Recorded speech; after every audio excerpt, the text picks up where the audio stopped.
Hey, Screen Peekers, we are back. There's a wealth of news in the gaming world this week. EA has to reduce annual costs of $700 million. Xbox has great news if you're from the 360 era.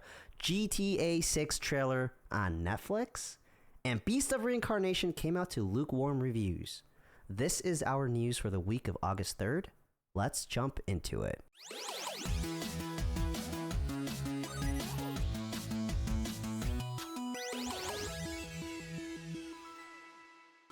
All right, guys, before we jump into it, some intros are in order. My name is Nick, one of your co-hosts today.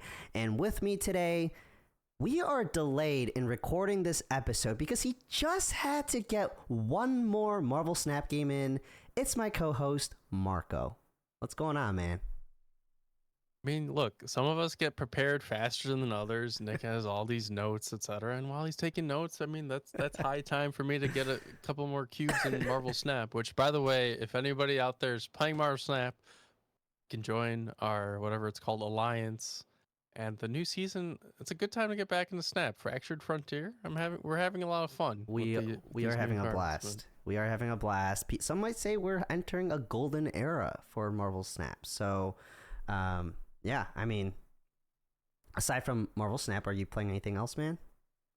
I'm making good on my promise that I made in our backlog video, and I have been going through 007 First Light, and I'm pretty close to done. I think I have two or three more main missions, so I've been playing that a little bit each week, and as of recording, super excited for tomorrow's Marvel Rivals update. The Hood, man, he's exactly my type of tank, so I'm gonna be playing that quite a bit this weekend. So I like my pew pew pew guys. Okay, I know what you're saying. I like the pew pew pew. Okay, and honestly, besides even that, like they're with the balance notes, they're updating so many of the what do you call it, like hit scan heroes. So every hit scan is getting like some type of buff. So I'm eating good. Yeah, and for the listeners out there, I was giving Marco a very tough time this week about him and his infatuation with the pew pew pew tanks and pew pew pew whatevers. So, but it's all in good fun. No, I think he's gonna be a pretty cool character in Rivals for sure. But cool. Let's jump into it then. So as we all know, EA has been acquired. It is now private. And with this acquisition, news has come out and said that they are to reduce annual costs by $700 million. And a large portion of this will be quote unquote organizational efficiencies. And Marco, you and I are both in HR. We know exactly what that means. That means mass layoffs, and they're saying that $170 million in cost savings. So that's quite a lot of people. What are your thoughts, man? Yeah, I mean, with any acquisition, it's come to be expected that there will be some sort of layoffs, especially with the gaming industry.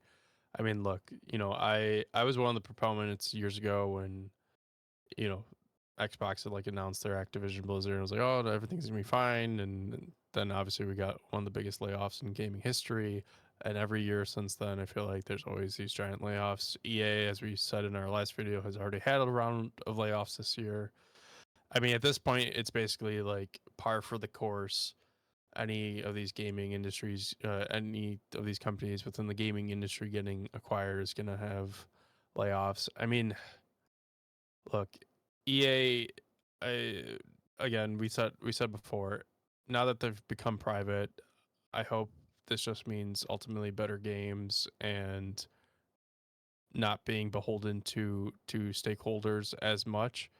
But hopefully this is just kind of like the last round of layoffs for quite a while. But a lot of open questions, I think, with this acquisition and what it means. Obviously, three different partners coming in: Saudi Arabia Fund, Affinity Partners, and I think the other one's called like Silver Lake or something like that. So, who knows what they're going to bring to the table?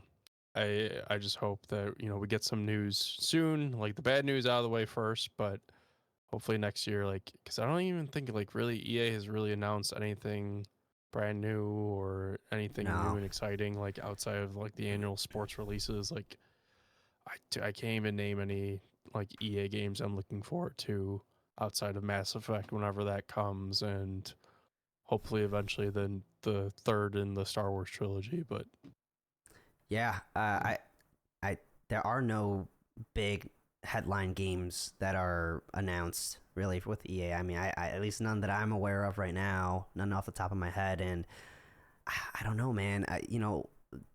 The optimist in me thinks, okay, with them going private, now they're going back into their their library of games and franchises that they own, and maybe they'll start creating new games that are in franchises that have been long shelved, right? Knights of the Old Republic, maybe, I don't know. But another part of me thinks, hey, they're on the hook for $18 billion in debt. They might actually sell some of these franchises to other companies. And honestly, that could be a good thing, right? Like selling Mass Effect to, I don't know, I'm just going to say like Bethesda or something. That could be a good thing. That might not be a good thing. I don't know. But we might start seeing, some action like that around EA. yeah, so stick with us. More news to come. We'll see what comes out of this. I'm sure we'll get plenty more news coming out of EA before year end, as we are in a new fiscal year now after the summer. So interesting times ahead. Yep, for sure. On to the next one. I know I was poking fun at Marco earlier before this recording, but this is really, really wonderful news for Xbox gamers out there. Xbox has announced the backwards compatibility, disc to digital news that got leaked earlier this week. And then also the the Xbox 360 library coming. Yes. So this is coming out of reporting a leaked memo that was given to Tom Warren, one of the great journalists at The Verge. So nothing has been officially shown by Xbox yet, but there's a lot of documentations and a lot of media publications have been picking up this story. So threefold story. Essentially, later this month, the disc to digital program will roll out to all Xbox users, and essentially, what this means is if you have a physical game disc, put it into your system, and it'll give you a digital license to be able to play across Xboxes, across PC. So, and it ties to your account. So, if I gave Nick one of my discs, and he puts into his Xbox that he doesn't own, but pretend that he did, that digital licensure would actually transfer to his account and be removed from my account. So it's honestly just like a great quality life, especially as we move towards a more digital future. If it remains to be seen whether the new Project Helix will have a disk drive or not. That's a topic for another day. But at the very least, you can at least be able to continue playing your physical games digitally and carry it with you. And maybe you get a Steam Deck or a ROG Ally and you want to play a game on the go. It's just a really cool program. So more details to come when Xbox officially announces it, but we could come to expect that later this month. But then the other big news starting in October and throughout 27 and into 28, a lot more backwards compatibility, growing their already existing back compat library, but a lot of original Xbox games and Xbox 360 games will come to Game Pass, meaning, again, more games to play on your console, but also to play on your PC, which would mark, again, the first time many of these games will be available on PC, having been locked to, physical disc on the original Xbox. So, for any and all of you retro gamers and just Xbox fans in general, super great news. And obviously, like from a game preservation perspective, which is important to me, important to Nick, really good news, and hopefully get to play some old stuff from our childhood. Absolutely. And I was just looking up a list of the top 360 games because that was my main console back then too. And I like games like Rock Band and Guitar Hero being, if that's on the list to to be available, I think that would be crazy because right now, like as a PC gamer, there really isn't a substitute for Rock Band or Guitar Hero. And if I want to like jam out in the living room, I think, you know, if there's a chance for that, then that's awesome. So And what's really cool what Xbox is doing. I hope this just like opens more doors. Like even with like the disc to digital program, like the developers do have to opt in for it to be made available. But I'm glad they're like building all these inroads with developers, and building these partnerships. So yeah, I think it's just really good. Pro consumer move that Xbox is doing, and I think they could do a lot to continue building consumer goodwill, because I think a lot of that trust has eroded, agreed. whether you're Yeah. an Xbox fan or not. So the more great news and announcements like that, only good things can come out of this as they continue to build trust. Hopefully before the Project Helix comes out, because it's going to be a make or break console for Microsoft Xbox and gaming. Yep. Absolutely. All right, on to the next one. This one's a little interesting. You and I had a pre-show discussion on this one. Grand Theft Auto 6 extended look is coming to Netflix and YouTube August 27th at 3 p.m. Eastern. It's interesting to us, and I have my view, but Marco, I would love to hear your view first. What are your thoughts on this extended look coming to Netflix? I'm not gonna lie, like I'm just purely confused, honestly. And we were talking in the pre-show, but like Netflix has been trying to get into gaming, but I just don't understand what Netflix is getting out of this partnership. And like, I don't think Grand Theft Auto 6 is coming to Netflix's gaming platform anytime soon. I don't think anyone's really subscribing to Netflix to watch this extended look trailer, which we don't even know how long it's going to be or how much we're going to get, but so we could talk more on that. But I just don't understand why Netflix would put up money to host this on their platform. I mean, I don't know if it's like one of those like live events that Netflix has done. Like they had like comedy specials, and I think they had it was like the Mike Tyson fight or whatever as a live. So I don't know if this will be like a live event that then, but like again, I as a Netflix user and subscriber myself too, like I'd be interested to watch it just because I think it's the first time Netflix is doing anything even remotely close. But like, how long can this thing even be? It only probably is like 15-30 minutes. So Yeah. I don't know. It's a really weird move to me. What were your thoughts? I think they're really trying, they understand that this is going to be a big spectacle, right? I mean, GTA 6 releases, it's been a long time coming, so they're trying to push it out as like a spectacle. There's a quote on the Netflix website right now from Brandon Reig, who's a VP of nonfiction series. I don't know, that's just his quote that was on there. But basically, Grand Theft Auto reveals have become cultural moments in their own right. The anticipation and fandom around GTA 6 is unprecedented, and we're honored that Rockstar Games has partnered with us to debut the next part of the Grand Theft Auto story with Netflix members first. So they also said it's a reflection of what we hope Netflix is becoming, which is a place where the most ambitious storytelling from any medium can find the biggest possible audience.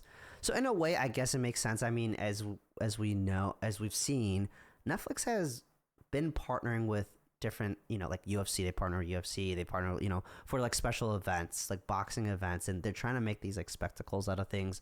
Whether they've been successful or not, that's a whole nother story, right? But I can kind of see that vision. Like Netflix, we discussed that they've been trying to break ground in the gaming sphere. I think this is another opportunity for them to, like I said before, just make a spectacle out of this and try to break further into the gaming sphere. Now, I don't know if if their studios have created any good games. I think they created like a Stranger Things video game before, but They don't. They didn't even create it. They bought it.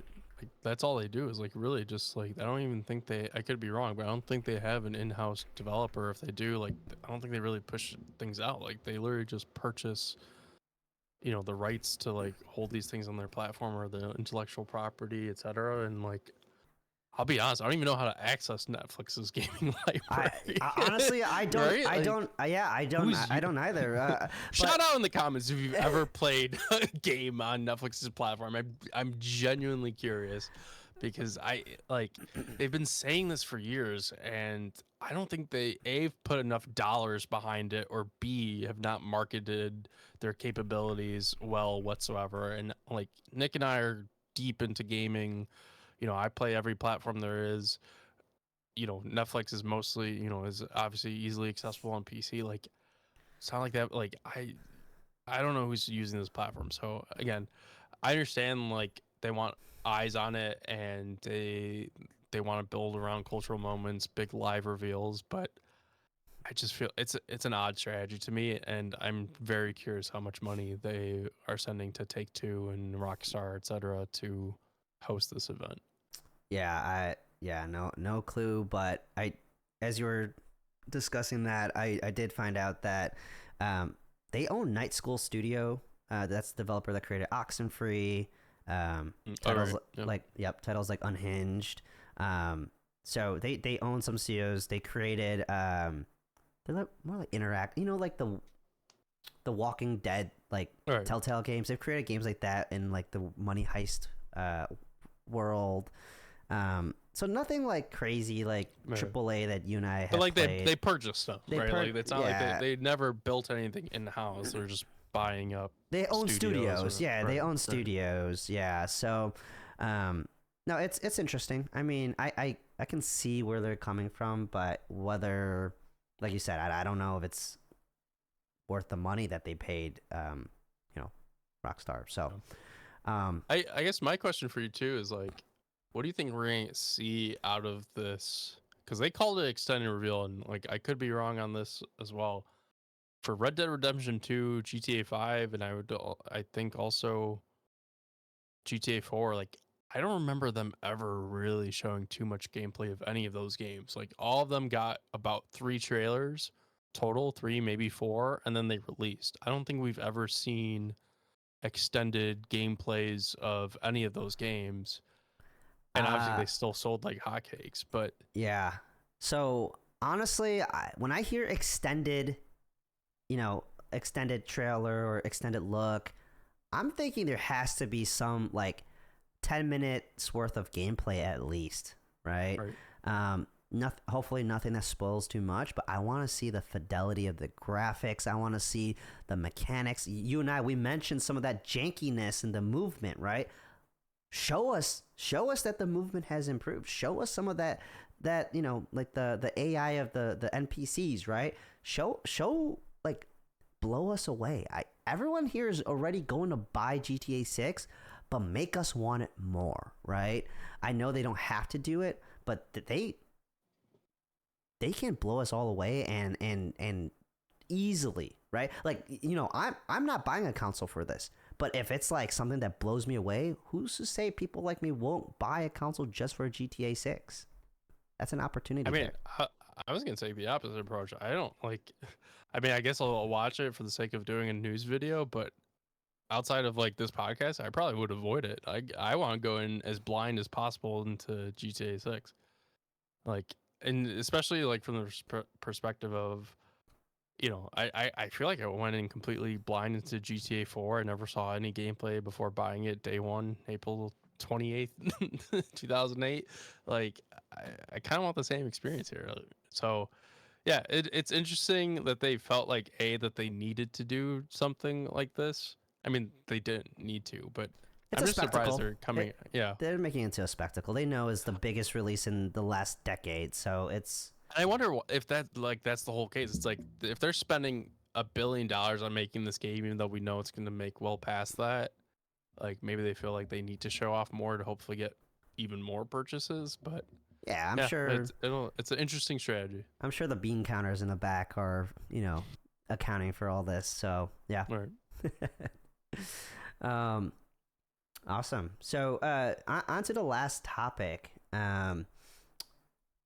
Beast of Reincarnation, man. You and I, we talked about this off camera, prior to release, and on release, they released a pretty lukewarm reviews, right? Like it's been mixed to positive reviews from critics. Some are praising it for the parry combat and some of the combat is satisfying, but then some criticism was that enemies were repetitive. Some of the combat, while it was satisfying to play, that itself was also repetitive. And then also some technical optimization. But honestly, Marco, like when a new game releases, I never dock them points for technical optimizations, because pretty much all games these days release with optimization issues, and then they get the wrinkles are worked out in the upcoming days and weeks. But what are your thoughts, man? Are you still planning on playing Beast of Reincarnation, even though it came out to kind of these lukewarm reviews? Yeah, absolutely. I mean, to be fair, it is a Game Pass game, so there's much less barrier to entry for me. I don't have to shell out $70 for this game. I'll be honest, had it not been on Game Pass, I probably would not rush out to buy it for $70. Like I said, I was interested in it. I purposely didn't watch too much because I do like going into games somewhat blind. I some of the things I saw, like the story, the voice acting, like it was rough. And it's not like, like some of the voice acting was just like so stiff and like so emotionless. Like I was watching one scene on one review, like they're in like this like trailer looking thing, which I think is like the main character is like Hub, and she's talking to like another female character, and there's just like the facial animation is just like so emotionless. Yeah. It's very jarring. But like I don't, again, you're not buying this game or playing this game necessarily for a story. Um, but to hear the combat is repetitive. I mean, from what I've seen, it looks really fun.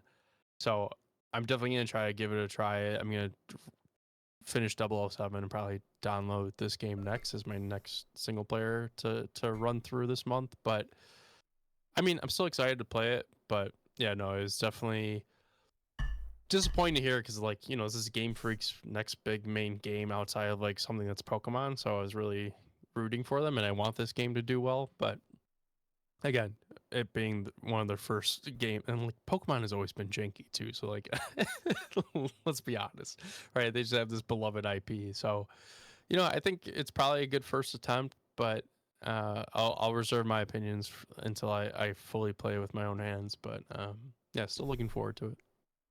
How about you? Yep. It's definitely not at the top of my list right now. One of the main gripes that I've heard that resonates, with me, is that the OST is like only a couple songs. And for a game the size of Beast of Reincarnation, where it's like 20 plus hours, you're gonna need more more soundtracks or songs than three or four, right? I mean, look at a game like Expedition 33, a game that I went in fully blind, did not expect it to be what it was. I mean, the soundtrack alone blew me away. I still listen to the soundtrack. I still listen to it. Yeah, it's so good. It is so amazing. And you would expect a game, like Beast of Reincarnation, that is such a large game, to have, at least even if the soundtrack isn't good, at least Especially from the Pokemon developers. yeah, Pokemon has such pops. Yeah, I know. They got some bangers there. I mean, Lavender Town soundtrack? Come on. Yeah, pretty much everything from Pokemon Red, Blue, and Yellow, man. Like every town had its own jingle. Yeah, exactly. So, that's disappointing to hear. And then, I know you mentioned like people aren't really playing this for the story. I was hoping for there to be, like an actual good story. Like I honestly thought this was going to be taking the route of Expedition 33. I'm not gonna lie. I really do think that was going to be the case, but it looks like it isn't. But you know what? Not every new game release can be bangers. So I will say, I mean, like I just looked up the Metacritic, so Metascore is sitting at a 73, user score sitting at a 6.5. I mean, to me, like that's again, like we all slightly have, above everybody average, has yeah, everybody has different scales. Like to me, like 73, 7.3, like 6.5, like to me that's still worth playing. Like my scale is a little bit off from other people. Like anything above like a 5, a 6 is still worth my time, even if it's not the most amazing game. So like To me, a 6.5, 7.3, like that's just a solid game. You know, you run through it, you never play it again, you put it down, you're done with it. But Yeah. yeah, I'm still curious about it. Yeah, I mean, not every game has like not every game has what's the word I'm looking for, Marco? The not every game has to be the top of not every game has to be at the top of my backlog, right? And Beast of Reincarnation absolutely isn't on top of my backlog, but that's not to say that who knows, maybe one day I will give it a shot and it might be a good time. Who knows? Honestly, the art style and aesthetic still like looks really awesome. Like I'm watching on Metacritic like a trailer play, and I don't know, man. This looks kind of fun, but The again, we'll little see. wolf. But the wolf, dude, just like the whole aesthetic, man. It's just sci-fi, but also pretty like apocalypse. I don't know. It's a cool vibe. Yeah. Yeah, sure. Awesome. Well, for those who have made it to this end of this video, really do appreciate you guys listening and watching. Um, it really does mean a lot to us if you guys can, follow, subscribe, put a comment in there. We read and respond to pretty much every single comment. We love engaging with you all. Like Marco mentioned earlier in this video, follow us on Marvel Snap join our alliance. We definitely need you all to join the Avengers. And yeah, Marco, am I missing anything? Oh, we're at 49 subscribers, halfway to our 100 goal. So I really appreciate it if you like this content, like, follow, and subscribe. But and let us know what you're playing as well. If any of the games we mentioned are things you're playing, or what are you looking forward to in the next couple months, I'd love to hear from you.